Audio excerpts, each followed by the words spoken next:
Lo que afirma Cerrón es que habría una mafia en la compra de las vacunas. Bueno, yo lo emplazo a que demuestre que hay una mafia y que diga quiénes integran esa mafia. Vamos a conectarnos ahora vía Zoom con Óscar Ugarte, exministro de Salud. Óscar, muy buenos días.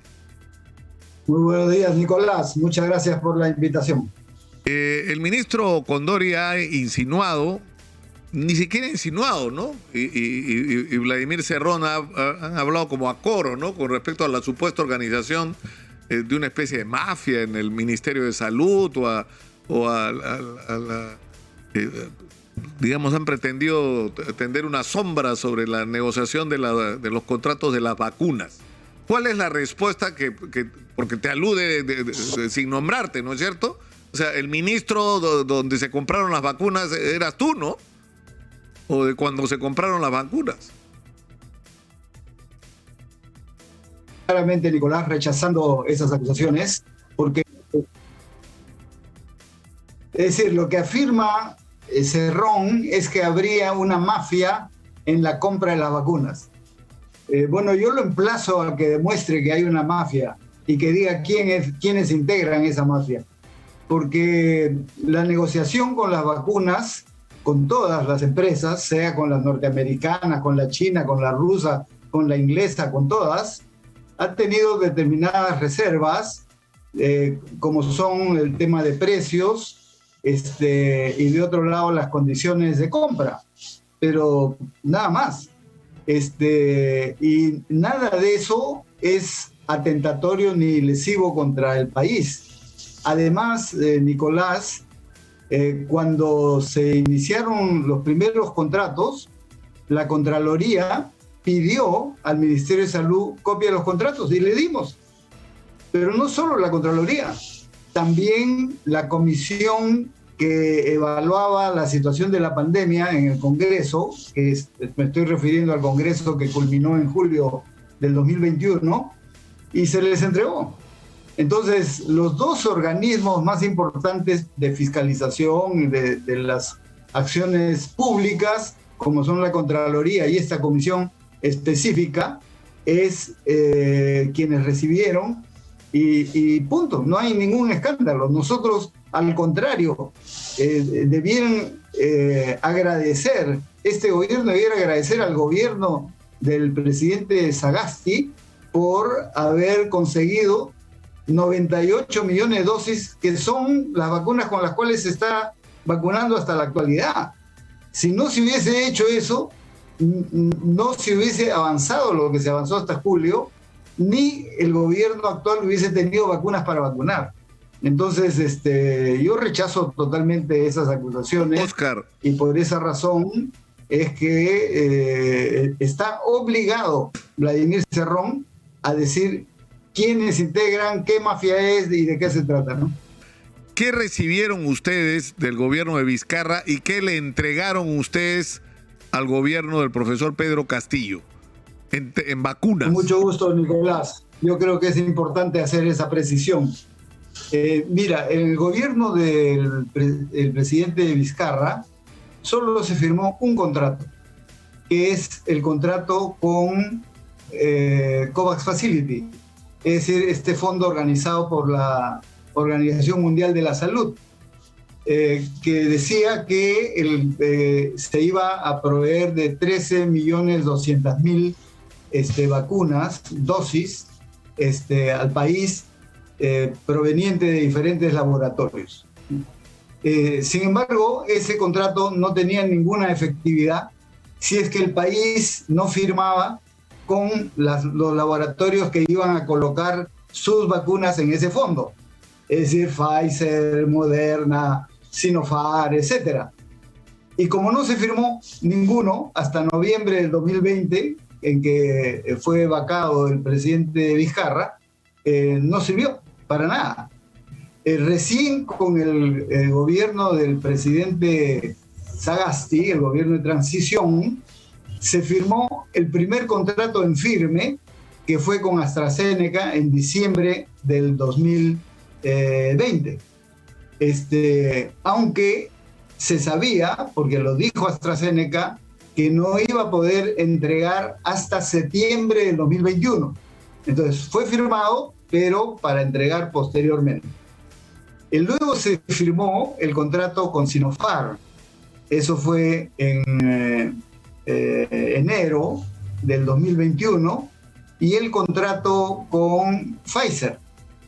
Y con Pfizer fue un primer contrato en enero y un segundo contrato. El primero fue por 20 millones y el segundo, que fue suscrito en abril, por 12 millones más, o sea, 32 millones con Pfizer. En el caso de Sinopharm, hubo un acuerdo en principio, que no era parte del contrato, de 38 millones de dosis. Sin embargo, como se recordará, Sinopharm solo concretó en febrero del año pasado 1 millón.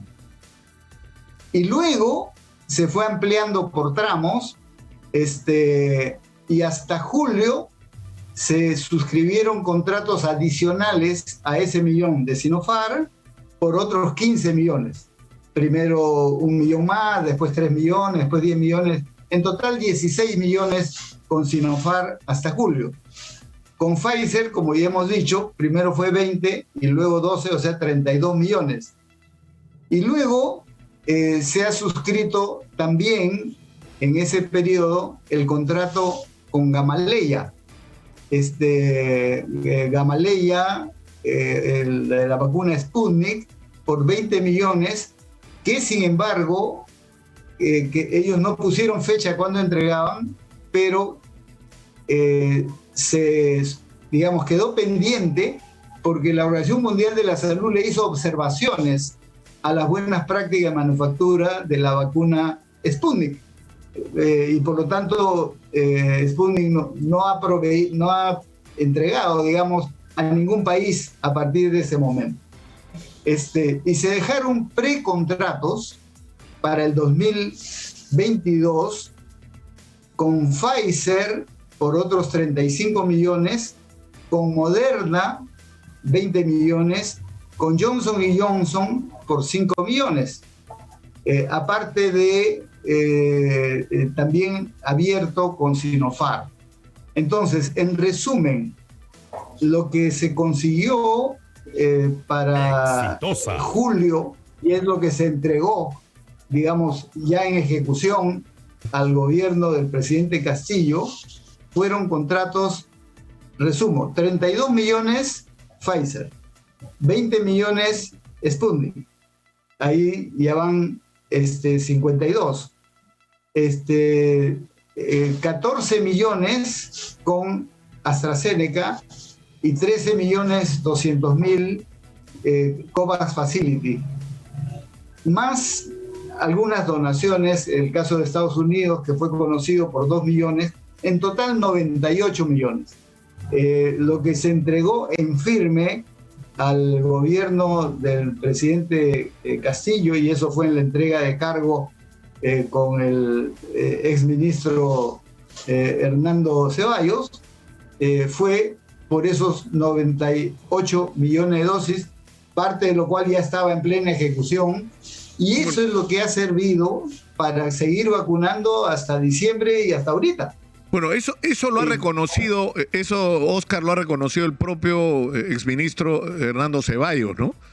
Él ha llamado la atención sobre esto, es decir, que hay que reconocer que gracias a que se habían hecho estos contratos y estas adquisiciones es que se pudo levantar esta especie de muralla. Ahora, el problema es que es como que Cerrón va subiendo el tono, ¿no? Porque ha saltado el tema de las vacunas sin escalas y ahora ha escrito un Twitter un poco recio, ¿no? Dice, usted, refiriéndose a ti, debiera estar preso por la muerte de miles de peruanos que sucumbieron a causa del monopolio de oxígeno al 99% que promovió y ejecutó mediante resolución ministerial 062-2010. Un gobierno socialista no lo hubiera permitido, pero como buen caviar está protegido, dice. Abajo la corrupción, Minsa, Perú. Eso es lo que dice. Esa es una tontería que voy a pasar a desvirtuar inmediatamente. Pero antes, sobre el tema anterior, quería decir, él dice una supuesta mafia. Cerrón está obligado a demostrar cuál es esa mafia en las compras. Porque yo sí quiero ser muy transparente. Si bien los contratos tenían cláusulas de confidencialidad sobre precios y mecanismos de compra, que todos los países del mundo han suscrito, o sea, ese no es un problema exclusivo de Perú, y no solo con las empresas norteamericanas como Pfizer, Moderna, etcétera, también con la empresa Sinopharm de China, con la empresa Gamaleya de Rusia, todos plantearon términos de confidencialidad. Sin embargo, esos contratos, con esas cláusulas de confidencialidad, fueron entregados a la Contraloría General de la República cuando lo solicitó y a la Comisión del Congreso que evaluaba la pandemia, del Congreso que concluyó en julio, ¿no?, del 2021, cuando lo solicitó. Por lo tanto, los dos organismos más importantes de fiscalización y de supervisión están enterados. Así que, y además, ¿cómo se hacían las negociaciones? Nosotros no usamos ningún intermediario. Eso que apareció el comando vacuna, ese comando vacuna nunca cumplió ninguna función. Esa fue una finta de algunas personalidades de la empresa privada, pero nunca participó. ¿Por qué razón? Y esto lo he explicado otras veces y lo reitero. Nuestros principales negociadores han sido nuestros embajadores. Nuestro cuerpo diplomático no solo es excelente para las cuestiones diplomáticas entre países y conflictos, es excelente para negociar acuerdos y contratos, como en este caso. Nuestro embajador en Washington es quien negociaba con Pfizer, con Moderna, con Johnson Johnson. Nuestro embajador en Londres con AstraZeneca, nuestro embajador en Moscú con Gamaleya, nuestro embajador en Beijing con Sinopharm. Es así, y todo eso lo coordinaba, obviamente, nuestro canciller, Alan Wagner, que es un gran negociador, y todo en una comisión que nos reuníamos todos los domingos, presidida por el presidente Sagasti, la premier Violeta Bermúdez, Alan Wagner, el ministro de Economía y Finanzas, porque es quien tenía que hacer los pagos, Waldo Mendoza, y quien habla como ministro de Salud. Uy, no sé qué pasó, se nos congeló la imagen de Óscar Ugarte. Como intermediario, y por lo tanto están las cuentas, el pago o los pagos están informados. Ahora, ¿pero qué es lo que vas a hacer con respecto a ese tema? Porque, es decir, si Vladimir Cerrón está diciendo que hubo una mafia y que ha habido algo irregular y está planteando sembrando la sospecha sobre que ha habido, ¿qué cosa? Algún tipo de negociado, tiene la obligación, como tú dices, de señalar a quién se refiere. Así es, y lo que en el fondo es humo, es una cortina de humo. ¿Para qué? Para tapar su propia situación. ¿Quién está acusado de corrupto? Y no solo acusado, sino sentenciado como corrupto en el gobierno de Junín. Vladimir Cerrón. Así que no se venga aquí a pretender hacer acusaciones calumniosas, y por lo tanto yo lo emplazo a que demuestre. Y voy al otro tema. Al tema del oxígeno. Que también es importante. Mira, el tema de la pureza del oxígeno medicinal ha ido avanzando a nivel mundial de acuerdo a la evolución y al conocimiento de este mismo producto. Hace 10 años o 15, lo que se utilizaba a nivel mundial era ese oxígeno más purificado, digamos, hasta de 99% de pureza, porque se consideraba que era lo mejor para el cuerpo humano, digamos, lo mejor para las personas era más pureza tenía. Pero eso no lo decide el ministro ni nadie por sí solo. En el país, el año 2010, cuando se aprobó el primer petitorio nacional de medicamentos, que fue toda una innovación en el marco de la ley de medicamentos que se aprobó el año 2009, a iniciativa nuestra, se hizo el petitorio nacional. Cerca de 700 productos fueron aprobados como los productos que tienen que usarse en el país y que garantizan la salud de las personas. Dentro de ellos, uno de ellos era el oxígeno medicinal. Entonces, una comisión especial integrada por médicos especialistas del Ministerio de Salud, de Salud, de las sanidades, del sector privado, y luego revisada por el propio Colegio Médico, aprobaron el petitorio nacional.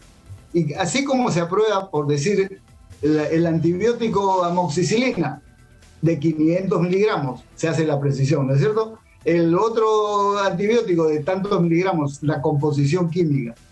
Cuando dentro de esos cerca de 700 productos se incluyó el oxígeno medicinal, la opinión técnica de esa comisión fue de 99 grados de pureza. ¿Ok? Ese fue el criterio técnico. Ese criterio es el que se aprobó en mi gestión anterior, en el año 2010, con una resolución ministerial. Esa resolución no favorece a la formación de monopolios ni nada por el estilo. Se estableció y ahí todo el mundo está libre de producir y comprar. ¿Qué cosa es lo que ha venido después? Se han aprovechado de esa disposición para que ya en el juego interno de la producción del oxígeno se constituya un monopolio. Pero eso no depende del Ministerio de Salud. Eso depende de que el Perú no tenía normas antimonopólicas. Así como se formó el monopolio de eso, se formó el monopolio de las boticas, de las cadenas. Y ahí el Ministerio de Salud no tiene ninguna responsabilidad. Es la economía, que es la que tiene que ser regulada, la que ha permitido. Y bueno, durante 10 años no hubo problema con eso. Recién cuando la demanda se incrementó con la pandemia y estos mismos monopolios no pudieron abastecer, es que apareció el problema. Ahora, y ahí se ha venido la corrección. Y termino diciendo, Nicolás, ¿sabes la resolución ministerial que corrige esa situación y que determina que el oxígeno medicinal debe ser de 93 en adelante? Le he firmado yo el año pasado. O sea, lo que habla Vladimir Cerrón es puro desconocimiento y es parte de la cortina de humo para tapar sus propias responsabilidades. Una última pregunta, Oscar. ¿Vas a demandar a Vladimir Cerrón? Exitosa. Porque este último Twitter, sobre todo, es agraviante, ¿no? Es agraviante. Yo espero que corrija. Si no corrige, evaluaremos las demandas del caso, porque no se puede manchar honras simplemente por tratar de protegerse de lo que sí es acusado y sentenciado Vladimir Cerrón por las irregularidades en su gestión en Junín. Oscar, muchas gracias. Ha sido muy gentil. Muy buenos días. Gracias.